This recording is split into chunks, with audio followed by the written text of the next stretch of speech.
Hi guys, my name is Lelasophia. I am an artist and fine jewelry designer. If you like contemporary fine jewelry, if you like luxury handbags, all things interiors, then I have some fun videos for you. You guys, okay, a topic that I have not exactly approached yet because my opinions might kind of go against the norm, okay? And we know I love that here, but sometimes I just like to research, think about things, and make sure that my guttural reaction is warranted and authentic, and I think it is. I, as you can see, have a love for very beaten up vintage Louis, okay? Most of my authentic Louis Vuitton bags cost around $200 to $300. I'm not going to lie to you, I have done quite well for myself. I love a good search, I love a good hunt. I will probably buy the Louis bags that most people won't buy, and I'm proud of that. And you know, there's a resurgence happening of the SPEEDY, of kind of the classic, Louis Vuitton silhouettes under Mr. Pharrell Williams. I have some thoughts. I'm really curious and very excited to get into this. First and foremost, if you guys are new here, thank you so much for tuning in. I can't wait to see you in all of my future videos. Make sure that you like this video, subscribe to my channel, follow me on Instagram at lelasophia jewelry. I put out videos every Wednesday, Friday, and Sunday, and so I cannot wait to see you guys in the next one. Okay, so I will try to make this video quick, and then I say that, and then we're at a 20-minute mark, but I actually will this time. We all know my love for some vintage Louis, okay? Also, these bags are just, they're so perfect in my other bag cabinet, so they don't get the airtime that they deserve. I've thought about rehoming them to this one. They just are kind of so perfect in my other bag cabinet that you're seeing on the screen, so they're here for today, and I'll try to bounce them back and forth. I've done several collections. I thought about doing my whole collection today, but I'll link them down below.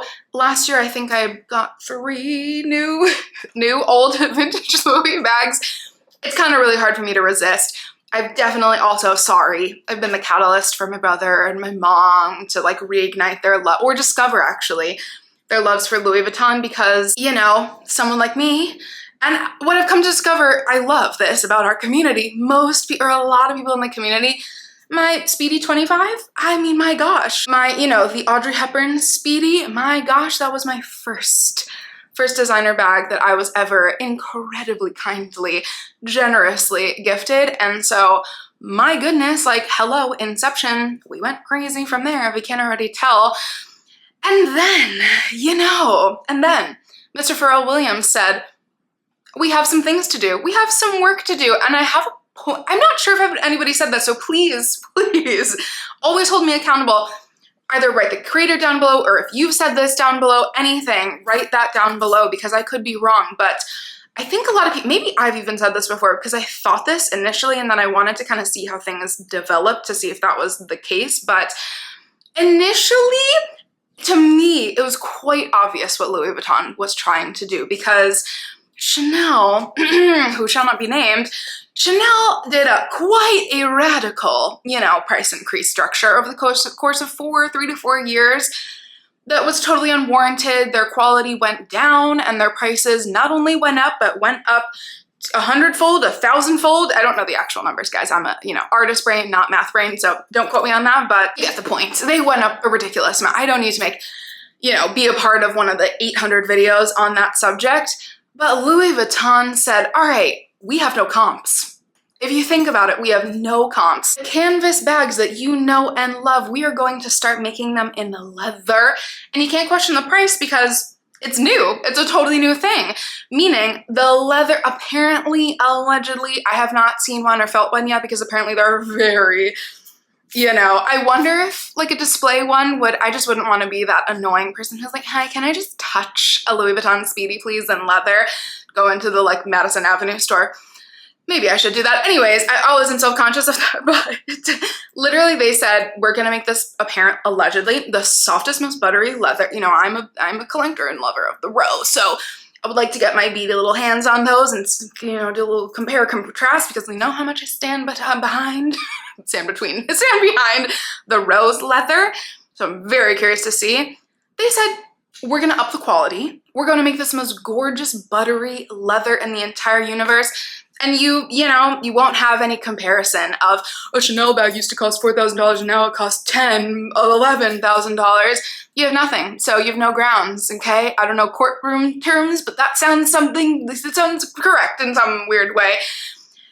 Do I think it's genius? Possibly. Do I think it's right of them? Possibly not. Do I think it's business?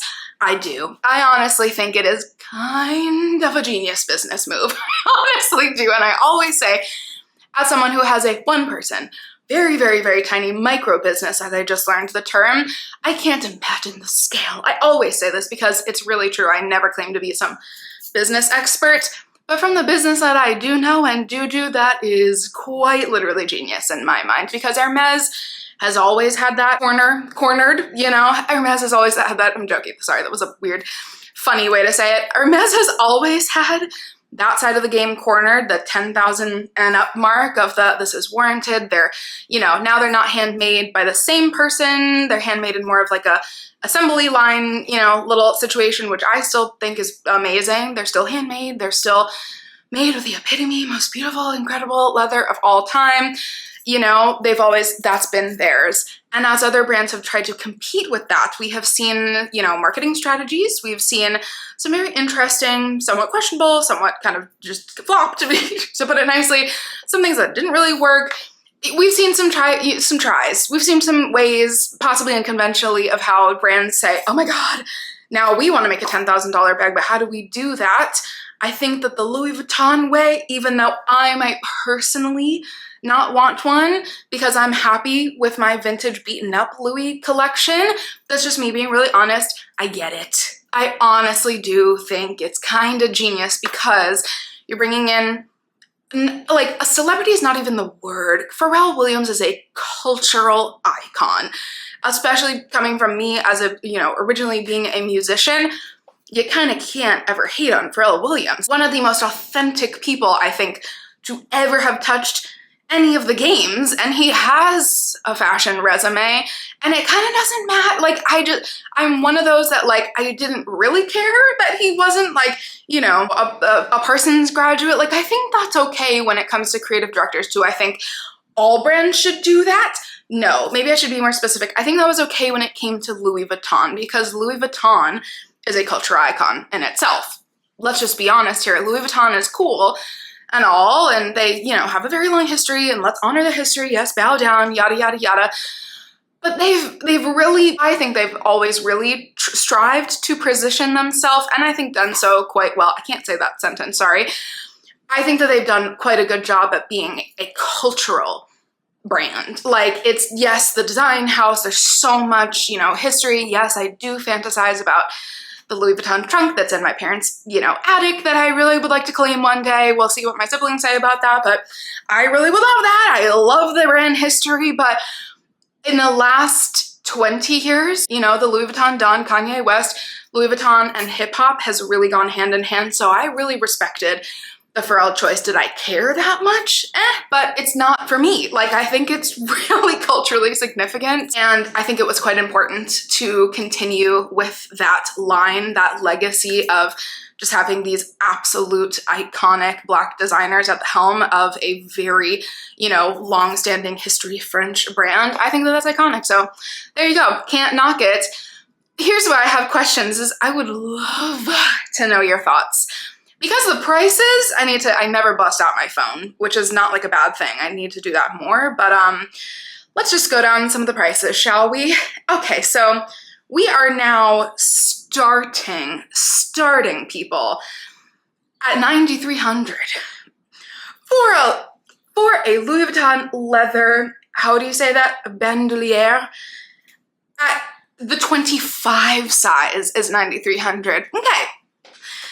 After everything I said, yeah, that's quite insane. If I'm turning red, it's because it's really hot outside. So please excuse my face. It's not because of the price. I've seen these prices before. The 40, $11,100. This is all in US dollars. New Yorker over here. I'm sorry. I will be better at putting in different currencies. The 50, $12,400. So as culturally significant as it all is and as genius as it all is, I think apparently people are buying them. Apparently Apparently people are going for it, and I'm dying to hear your thoughts because that's a pretty penny. That is a pretty penny. I would like my kitchen renovated, you know? And I love to spend money on bags, but that kind of price, I'm either buying a Birkin and I'm not even buying a Birkin for that price. I will not be buying my first Birkin for that price. I'm not at that level yet in my life.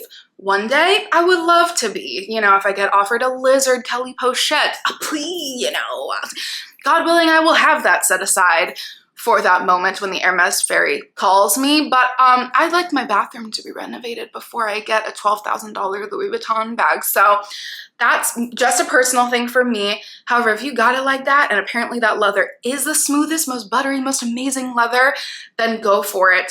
The last thing that I will say, the only critique that I have, are we ready for this? That isn't even a critique, it's just a personal preference, because we have to know who this is coming from. This is coming from me, the queen of browns, beiges, the queen of neutrals. So just take that with a grain of salt. This is not for everybody. This is not everybody's opinion. I get the Pharrell, you know, the person who made Happy, you know, I get the colors.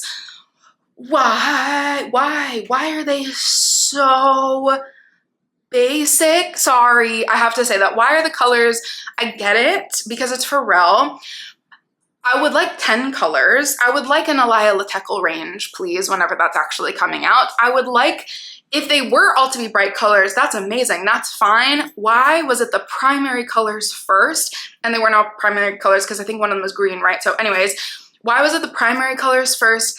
And then like the paisley colors I really wanted to like, because in theory they would be much more me, but they were mixed so oddly because they were still so bright. And not that I'm like a color theory person or anything, for my little amount of, you know, art history knowledge that I have, like I am very excited for them to come out with a beige rainbow one day, or with like an actual really baby pink color, like the new, oh my God, I will never get over this. And that is what I would spend $10,000 on, the Rose Darling from Hermes.